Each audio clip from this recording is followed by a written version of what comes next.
Hello, I just want to quickly go over what happens when we take a mass that is no longer a point mass. We want a sphere of mass, sort of like the Earth.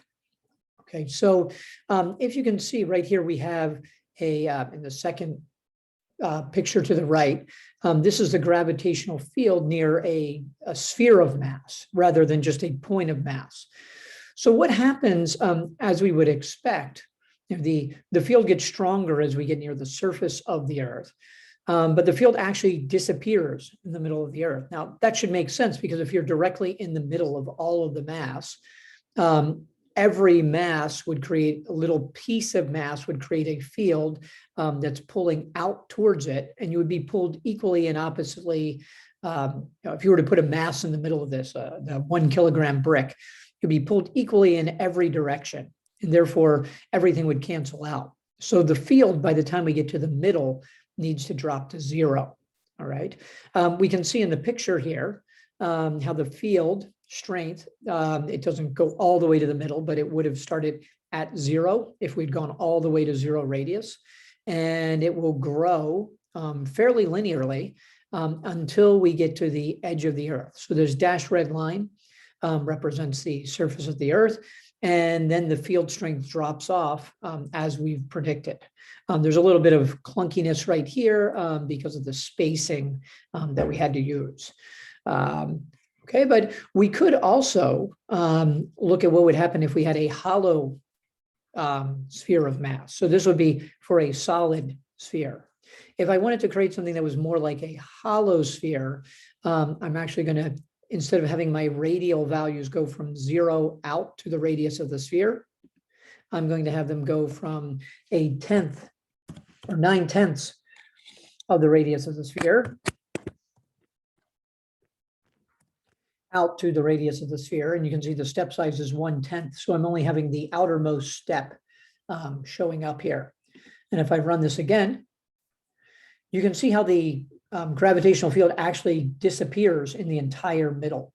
Okay, so if all of the mass of the Earth were concentrated in a shell of mass instead of being distributed throughout, the field would entirely disappear inside of the Earth. Now, we do know from experiments that the Earth is not a shell of mass. It's actually an entire sphere that's fairly uniform of mass. So the first example is what this is more like. Now, if you start going down the code, you see it gets pretty complicated in order to actually make the mass of the Earth spread out radially. So I want to look at another program real quickly to show what would happen, how we can actually distribute the Earth's mass radially outward. Okay, and actually put mass at many locations to simulate what would happen for an entire sphere of mass instead of just a point of mass. So let me come over here and look at this spherical element program. So the first thing we're going to do, we're going to go down to 2D instead of 3D, and let me run this code. And you can see if we had a flat Earth that was a disk instead of a sphere, we would have to take the mass that we had put at a single point, which in the first code was at the origin, and we would need to spread it out. Now, the mass is actually spread out infinitely over this entire region. Okay, it's just sort of stretched like you would take a ball of pizza dough and stretch it out. But what we have to do is we'll pretend that there are pieces of mass at every intersection.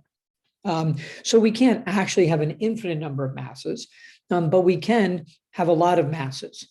So if you look very carefully, you'll see there's 1, 2, 3, 4, 5 radial distances outward along 1, 2, 3, 4, 5, 6 times 4 times 24 spokes. So that's about 120 locations for the mass.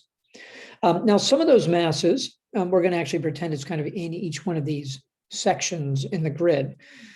Some of these sections are bigger than others. So you can see the point that's the area that's in red would definitely have more mass. Then let me see if I can change that down to, that's a 0.6. Let me change it down to 0.2.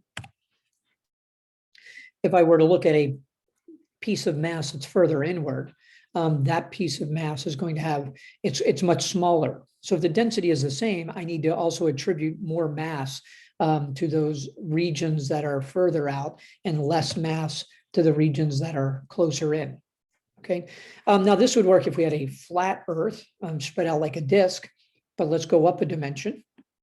If I want to spread the mass of the Earth out in 3D in a sphere, I actually need to use coordinates that are much like what we do for navigating around the globe, right? I'm going to need 3 dimensions. And so let me undock this figure. So you can see this tight mesh of points, right? So as I look at this, let me turn we have one piece of mass that's kind of being highlighted here. You can first of all see that we have the mesh divided up by how far out we are radially. So this is like polar coordinates, where we will have a radial measure. And then there's an angle away from, let's say this is the North Pole up here at the top. We have a polar angle, how far we are from the North Pole, right? So by the time we get down to the equator, that's 90 degrees.